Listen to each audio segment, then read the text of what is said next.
Friends, स्वागत है study home channel पे। कैसे हैं आप लोग?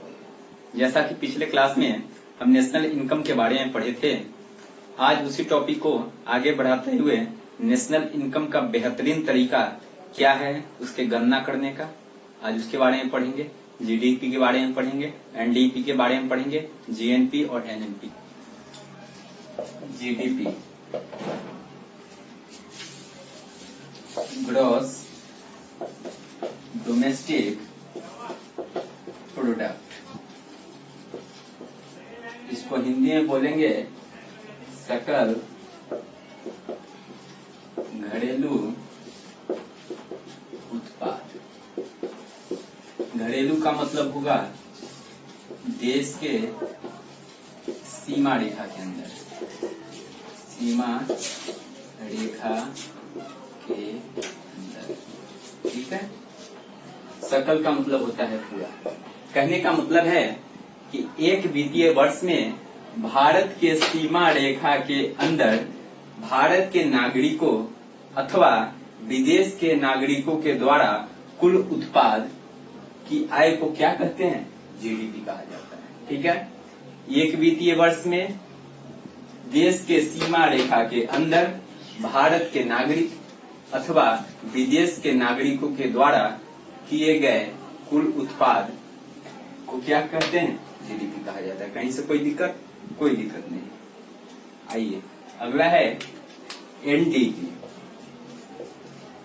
एनडीपी में कुछ ज्यादा डिफरेंस है नहीं। देखिए, नेट डोमेस्टिक प्रोडक्ट, यहाँ देख रहे हैं डोमेस्टिक यहाँ भी है, डोमेस्टिक यहाँ भी है, प्रोडक्ट यहाँ भी है, प्रोडक्ट यहाँ भी है। यहाँ ग्रॉस है, यहाँ क्या है? नेट है। नेट का मतलब होगा शुद्ध, ठीक है, या इसको बोलते हैं निवल, ठीक है। जब हम जीडीपी में से जब हम घिसावट को, ह्रास को, डेप्रिसिएशन को जब हम घटा देते हैं तो हमारा एनडीपी प्राप्त होता है। एनडीपी कब प्राप्त होता है? जब जीडीपी से हम घिसावट, ह्रास को जब घटा देते हैं तो क्या हमारा प्राप्त होता है? एनडीपी प्राप्त होता है। कॉन्सेप्ट क्लियर है? क्लियर है? समझ में आ रही है ना? एक चीज नहीं समझ में आ रही होगी, घिसावट। इस पे कॉन्सेप्ट क्लियर कर देते हैं। जैसा कि मैं ही आपको पढ़ा रहा हूं, मैं तो ऐसा नहीं कि 200 साल तक पढ़ाता रह जाऊंगा, मेरी भी एक कैपेबिलिटी है। उसी तरह उत्पादन के हर इकाई में एक मशीन की भी एक कैपेबिलिटी हो सकती है। एक मशीन में भी घिसावट आती है, कुछ रॉ मटेरियल में भी टूट फूट होते हैं। उसी को बोला जाता है डेप्रिसिएशन, घिसावट या ह्रास। जब उसको हम जीडीपी से जब घटा देते हैं तो हमारा एनडीपी प्राप्त हो जाता है, मतलब शुद्ध घरेलू उत्पाद प्राप्त हो जाता है। शुद्ध घरेलू उत्पाद प्राप्त हो जाता है। एक बार और समझ लीजिए, जब जीडीपी से घिसावट या ह्रास को जब घटा देते हैं तो हमारा शुद्ध घरेलू उत्पाद प्राप्त हो जाता है, ठीक है। अब तो कोई दिक्कत नहीं है, घिसावट भी समझ गए। चलिए इतना स्नैपशॉट लीजिए, आगे बढ़ते हैं, ठीक है। नेक्स्ट टॉपिक होगा हमारा जीएनपी और एनएनपी, ठीक है। जीएनपी और एनएनपी। जीएनपी को समझ लें, जीएनपी होता क्या है? इसका फुल फॉर्म होगा ग्रॉस नेशनल प्रोडक्ट, सकल राष्ट्रीय उत्पाद, ठीक है। सकल राष्ट्रीय उत्पाद, ठीक है। सकल का मतलब तो मैं बताया क्या होगा, पूरा होगा। राष्ट्रीय मतलब यहाँ भारत के नागरिकों की बात हो रही है। भारत का नागरिक या तो विदेश में रह रहा हो या कहीं उत्पादन कर रहा हो, उसका पूरा उत्पादन का आय हमारा किस में आएगा? जीएनपी में आएगा। मतलब वैसे भारत का नागरिक जो भारत के अंदर, भारत के सीमा रेखा के अंदर या भारत के सीमा रेखा के बाहर जो उत्पादन कर रहा है, उसका आय हमारा किसके अंतर्गत आएगा? जीएनपी के अंतर्गत आएगा। एक वित्तीय, एक बार और समझ लीजिए डिफिनेशन इसका। एक वित्तीय वर्ष में भारत के नागरिकों के द्वारा देश में किसी भी कोने में जो भी उत्पादन होगा वो हमारा किसके अंतर्गत आएगा, जीएनपी के अंतर्गत आएगा। ठीक है, जीएनपी का निकालने का एक और तरीका है। अगर मान लीजिए एक कॉन्सेप्ट पे आते हैं, जैसे जीडीपी अभी आपने पढ़ा है, मान लीजिए मुझे जीडीपी मालूम होगा, जीडीपी क्या होगा मालूम होगा, ठीक है मालूम है, और जीएनपी हमें निकालना है, जीएनपी निकालना है। ठीक है, इसके लिए एक फार्मूला है कि GNP is equal two plus विदेश में भारतीयों की आय, भारतीयों की आय, ठीक है, माइनस भारत में विदेशियों की आय।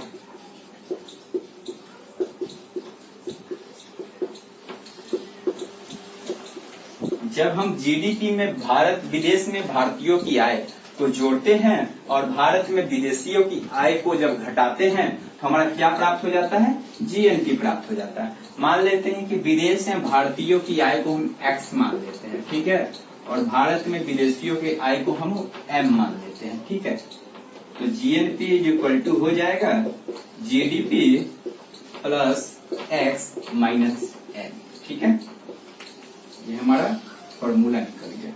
ठीक है, स्नैपशॉट ले ले। अब आते हैं, लास्ट है मेरा एनएनपी, ठीक है, नेट नेशनल प्रोडक्ट। ठीक है, नेट का मतलब होगा शुद्ध राष्ट्रीय, ठीक है, शुद्ध राष्ट्रीय उत्पाद। जीडीपी तो हम समझ गए, एनडीपी समझ गए, जीएनपी भी समझ गए, वही चीज है जो जीएनपी अभी हम एनएनपी जो अभी हम समझे हैं, सेम चीजें यहाँ है। यहाँ जीडीपी में एक चीज देखे हैं कि हमारा क्या था, बाध्यता, बाध्यता किसके थी, भारत की सीमा रेखा की, भारत की सीमा रेखा की बाध्यता थी। और जीएनपी में हम क्या देखे हैं, जीएनपी में किसकी बाध्यता थी,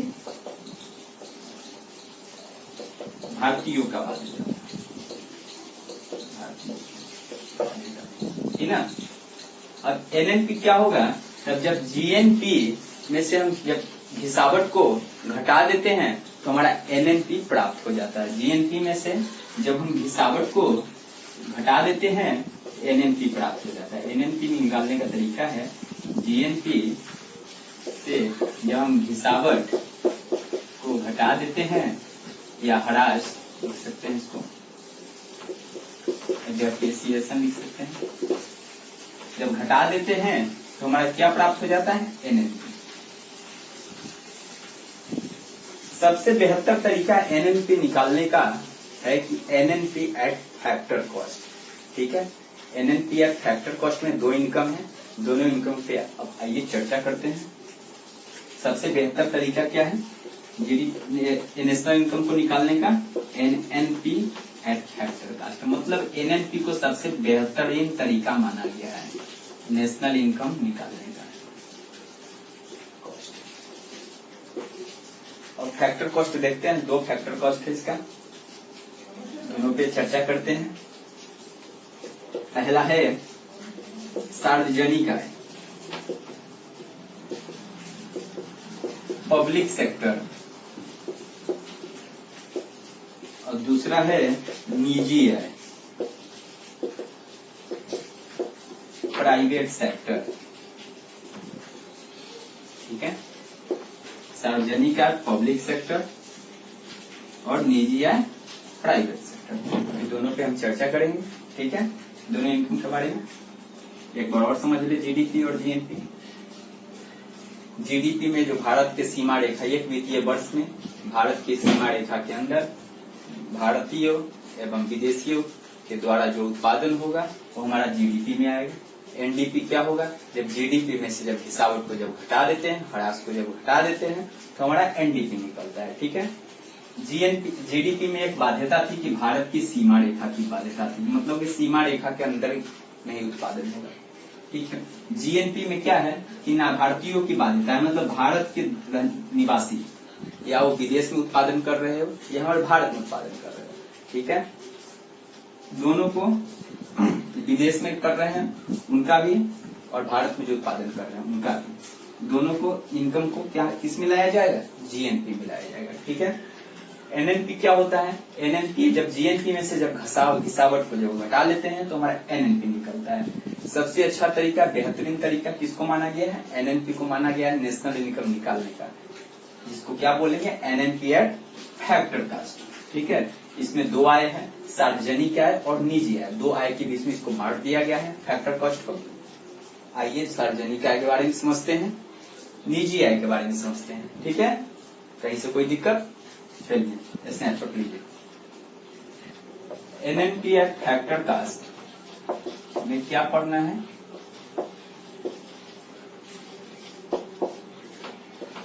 दो आय के बारे में पढ़ना है, सार्वजनिक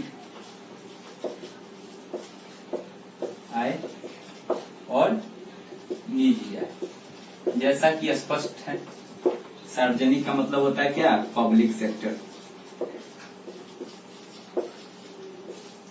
ये इस इनकम किसके अंतर्गत आएगी, पब्लिक इनकम, और ये है प्राइवेट इनकम।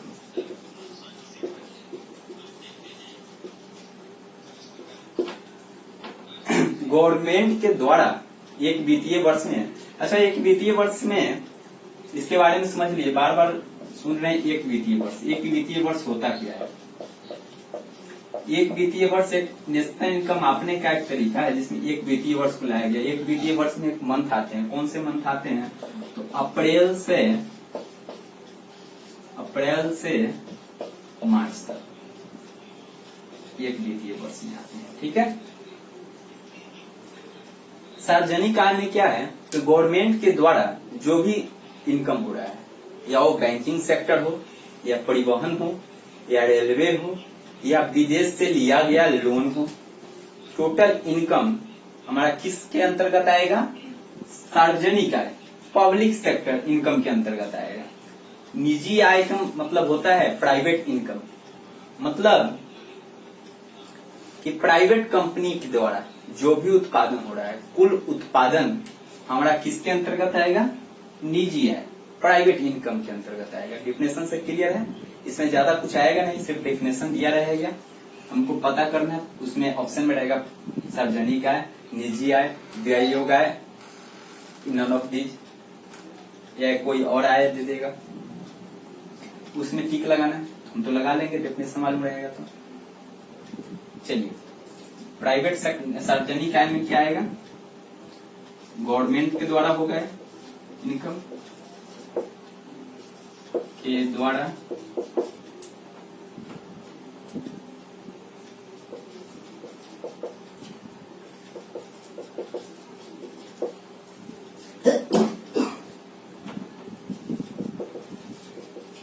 जैसे वह क्या हो, कौन क्षेत्र हो, बैंकिंग हो, रेलवे हो, परिवहन, ठीक है। और प्राइवेट इनकम में आएगा कि जो भी प्राइवेट कंपनी है, प्राइवेट कंपनी के द्वारा, प्राइवेट कंपनी के द्वारा इनकम हमारा किस में आएगा, प्राइवेट इनकम में आएगा, ठीक है, स्पष्ट है। एनएनपीएफ फैक्टर कास्ट में दो आए, सार्वजनिक आय, पब्लिक इनकम, और निजी आय, प्राइवेट इनकम। पब्लिक इनकम में आता है गवर्नमेंट के द्वारा किया गया आय, जैसे वो बैंकिंग हो, रेलवे हो, परिवहन हो, विदेश से लिया गया कर लोन हो, हमारा पब्लिक इनकम में आएगा। प्राइवेट इनकम में आएगा प्राइवेट कंपनी के द्वारा जो भी उत्पादन हो रहा हो उसका कुल इनकम किस में आएगा, प्राइवेट इनकम में आएगा। नाम से स्पष्ट है, क्लियर है। आगे बढ़ते हैं, हमारा दो आय और है, व्यय योग्य आय, ठीक है, अभी उसके बारे में हम चर्चा करेंगे, व्यय योग्य आय के बारे में, ठीक है। अभी जो टॉपिक है हमारा व्यय योग्य आय, ये भी छोटा है।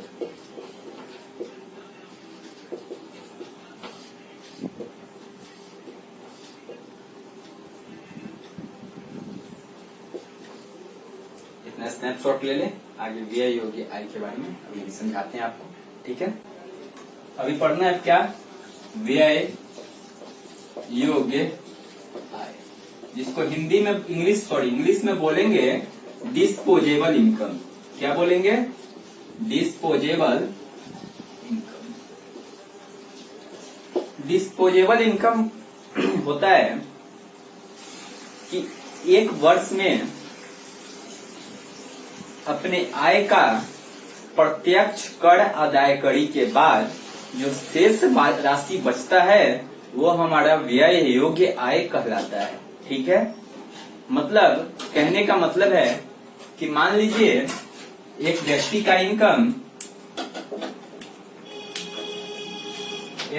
का इनकम 50,000 रुपया है।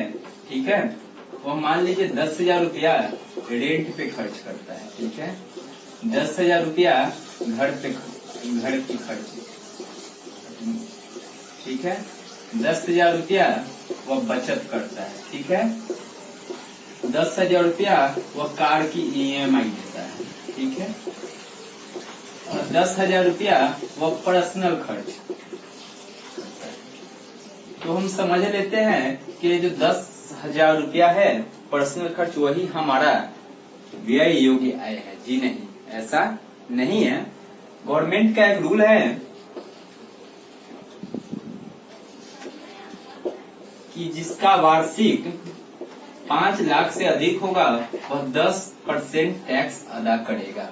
ठीक है, तो इसका कितना हो जा रहा है, 6 लाख, मतलब 5 लाख से अधिक है तो 10% टैक्स अदा करने के बाद जो शेष राशि बचेगा, जो कर अदा करने के बाद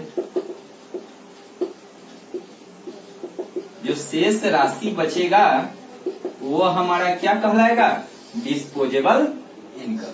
ठीक है, वह हमारा क्या कहलाएगा, व्यय योग्य आय। कहीं से कोई दिक्कत, कोई दिक्कत नहीं। एक बार और समझ लीजिए, 50,000 रुपया इनकम है, 10,000 रुपया रेंट पे खर्च किया, 10,000 रुपया घर की खर्च पे, 10,000 रुपया बचत पे, 10,000 रुपया कार की EMI पे और 10,000 रुपया पर्सनल खर्च पे। ठीक है, मतलब कि उसका 1 ईयर का टोटल कुल रुपया कितना हुआ, 6 लाख रुपया। लेकिन गवर्नमेंट का रूल है कि 5 लाख से अधिक वाले को कितना % टैक्स देना है, 10%। तो अपने कर अदा करने के बाद उसके पास जो शेष राशि बचता है वो हमारा व्यय योग्य आय कहलाता है। कहने का मतलब है कि एक वित्तीय वर्ष में एक व्यक्ति को प्रत्यक्ष कर अदायगी के बाद जो शेष राशि उसके पास बचता है वह उसका व्यय योग्य आय कहलाता है। ठीक है, कहीं से कोई दिक्कत, कोई दिक्कत नहीं। चलिए अगला है पर कैपिटा इनकम।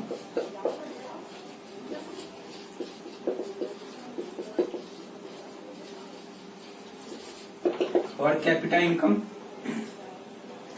इतना स्नैपशॉट लीजिए, पर कैपिटा इनकम पे आते हैं। ठीक है,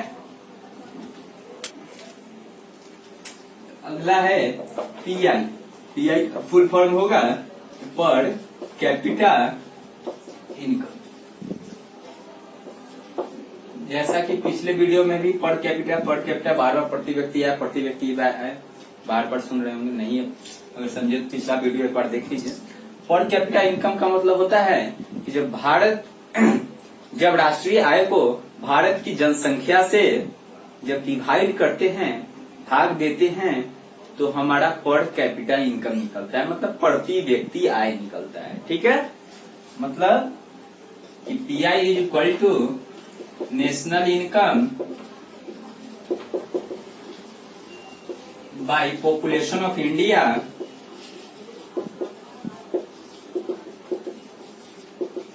मतलब प्रति व्यक्ति आय बराबर राष्ट्रीय आय बटा भारत की जनसंख्या। ठीक है, कहीं से कोई दिक्कत, कोई दिक्कत नहीं। अब है ये फॉर्मूला, डिस्पोजेबल इनकम का एक फॉर्मूला है जैसे प्रति व्यक्ति आय निकालने का एक फॉर्मूला है, उसी तरह व्यय योग्य आय का भी है। व्यय योग्य आय मतलब डिस्पोजेबल इनकम का ही फॉर्मूला है।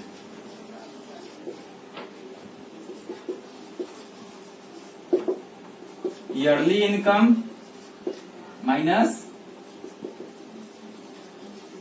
डायरेक्ट टैक्स,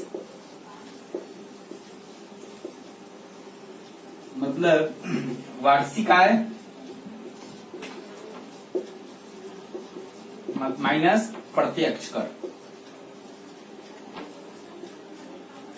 मतलब दोनों फॉर्मूला एक व्यय योग्य आय का है और एक प्रति व्यक्ति आय का। एक बार और समझ लीजिए, व्यय योग्य आय में क्या बताया है कि वार्षिक आय, एक व्यक्ति को जब वार्षिक आय का प्रत्यक्ष कर अदा करने के बाद जब उसका शेष राशि जो बचता है वह शेष राशि व्यय योग्य आय कहलाता है, डिस्पोजेबल इनकम कहलाता है। प्रति व्यक्ति आय होगा कि जब राष्ट्रीय आय से भारत की जनसंख्या को जब डिवाइड करते हैं, भाग देते हैं, तो पीआई निकलता है, मतलब पर कैपिटा इनकम निकलता है। कहीं से कोई दिक्कत? कोई दिक्कत नहीं। चलिए अब अगला टॉपिक है हमारा सीएसओ। जैसा कि पिछले वीडियो में भी सीएसओ पर चर्चा हुई है। सीएसओ के बारे में बताया गया, सीएसओ क्या करता है, राष्ट्रीय आय की गणना करता है। तो थोड़ा सीएसओ के बारे में जान लेंगे, क्योंकि सीएसओ से भी कुछ सवाल आते हैं, क्या आते हैं, कैसे आते हैं, उसके बारे में थोड़ा जान लेते हैं। आइए सीएसओ पर चर्चा करते हैं। सीएसओ क्या करता है, भारत में राष्ट्रीय आय की गणना करता है, ठीक है। इसका मुख्यालय कहाँ है, दिल्ली में है। भारत का सबसे पहले इसका फुल फॉर्म जान लीजिए, सेंट्रल स्टैटिस्टिकल ऑर्गेनाइजेशन, ठीक है।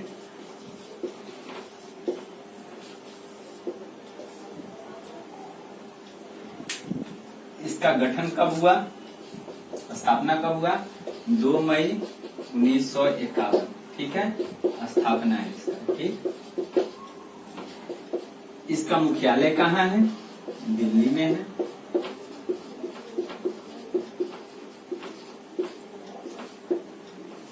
ये 2 तरीके से गणना करता है, एक तरीका से तो खुद करता है और दूसरा तरीका है इंडस्ट्रियल स्टैटिस्टिकल ब्रांच, औद्योगिक सांख्यिकी शाखा, ठीक है। उसमें सिर्फ इंडस्ट्री का होता है, जिसका मुख्यालय कहाँ है, कलकत्ता में है, ठीक है। इंडस्ट्रियल स्टैटिस्टिकल ब्रांच, औद्योगिक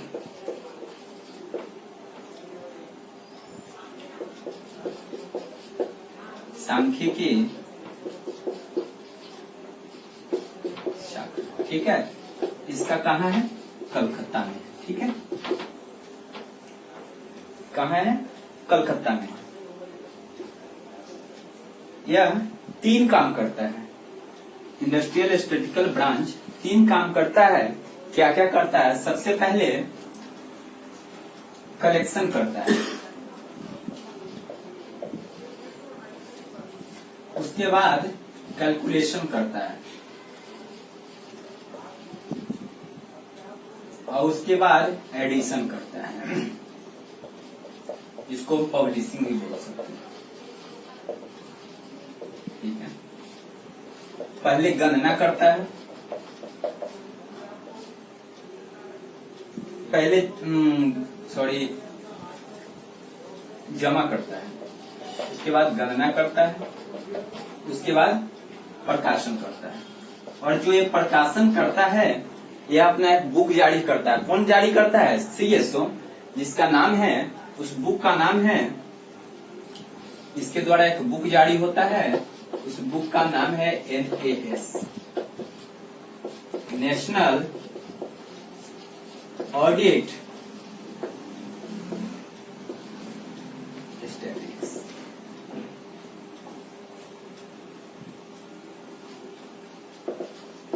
राष्ट्रीय लेखा सांख्यिकी। ठीक है, यह नेशनल इनकम को इसी बुक में पब्लिश करता है। कौन करता है? CSO। इस बुक को हम व्हाइट पेपर के भी नाम से जानते हैं। किस नाम से जानते हैं? White paper. हिंदी में इसको बोलेंगे श्वेत पत्र। ठीक है, व्हाइट पेपर के नाम से भी जानते हैं इसको, हिंदी में क्या बोलेंगे? श्वेत पत्र बोलेंगे। एक बार और समझ लीजिए, CSO का फुल फॉर्म होता है सेंट्रल स्टैटिस्टिकल ऑर्गेनाइजेशन, केंद्रीय सांख्यिकी संगठन। इसका स्थापना 2 मई 1951 में दिल्ली में इसका मुख्यालय है। ठीक है, ये 2 तरीके से गणना करता है, एक तो ये खुद करता है, दूसरा इंडस्ट्रियल, मतलब इंडस्ट्री के लिए अलग है। इंडस्ट्री के लिए इसका ब्रांच कहाँ है? कलकत्ता में है। ठीक है, वह क्या करता है? 3 काम करता है। पहले तो कलेक्शन करता है डाटा को, उसके बाद कैलकुलेशन करता है, तब उसके बाद क्या होता है? एडिशिंग या पब्लिशिंग करता है। ठीक है, पब्लिशिंग कहाँ करता है? तो उसका एक बुक जारी होता है CSO का, जिस बुक का नाम है नेशनल ऑडिट स्टैटिस्टिक्स, राष्ट्रीय लेखा सांख्यिकी, जिसको हम व्हाइट पेपर भी कहते हैं, श्वेत पत्र भी कहते हैं। ठीक है, कहीं से कोई दिक्कत ना करता है।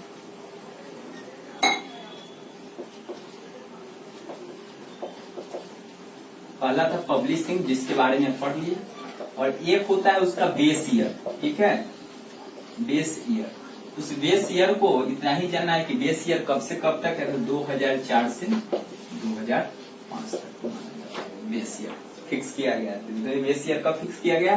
2004 से 2005। अब अगला टॉपिक CSO से इससे ज्यादा क्वेश्चन नहीं आएंगे। ठीक है, अगला टॉपिक है हमारा NSSO, national sample survey organisation. National sample survey organisation, NSSO। ये राष्ट्रीय आय को क्या करता है? एकत्र करता है। नेशनल, उसका सर्वेक्षण करता है राष्ट्रीय आय का। नेशनल सैंपल सर्वे ऑर्गेनाइजेशन, इसकी स्थापना PC महालनोबिस ने 1949 में सिफारिश किया, तो NSSO का स्थापना हुआ। पिछली वीडियो में बताया PC महालनोबिस अध्यक्ष बनाया गया था। क्या चीज के अध्यक्ष थे वो? NIC के अध्यक्ष थे। NIC के अध्यक्ष कौन थे? PC महालनोबिस। ठीक है, इनके सिफारिश के आधार पे किसका गठन हुआ? NSSO का। NSSO का गठन होने से पहले NSS था। ठीक है, NSS कब था? 1950 में इसका गठन हुआ था। ठीक है, लेकिन 1970 में इसका नाम NSSO रखा गया। NSS का फुल फॉर्म था नेशनल सैंपल सर्वे। ओके, राइट, इसका था नेशनल सैंपल सर्वे ऑर्गेनाइजेशन।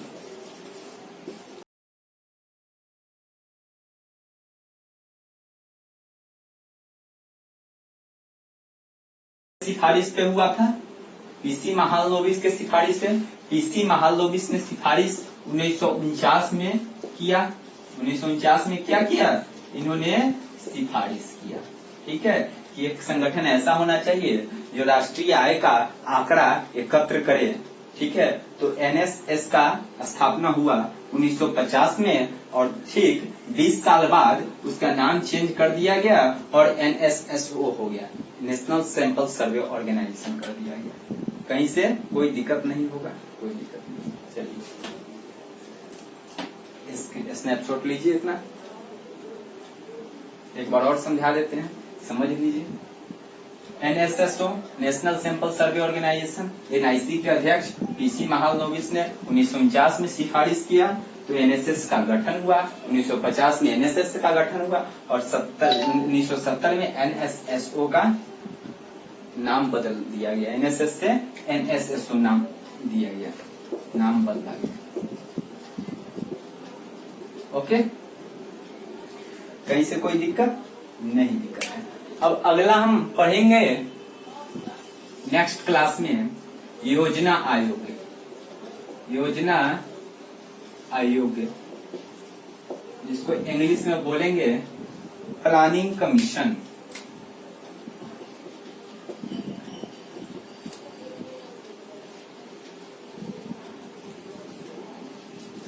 और दूसरा एक टॉपिक मेरा रहेगा राष्ट्रीय विकास परिषद।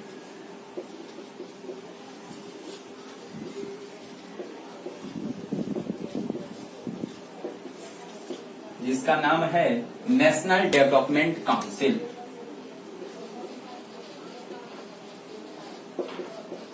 डेवलपमेंट, ठीक है। ये दो टॉपिक हम नेक्स्ट क्लास में पढ़ेंगे, ठीक है। अभी के लिए इतना ही। अगर वीडियो अच्छा लगे तो आप लोग लाइक, शेयर, सब्सक्राइब तो जरूर ही कर दीजिएगा और बेल आइकन दबाना तो बिल्कुल मत भूलिएगा।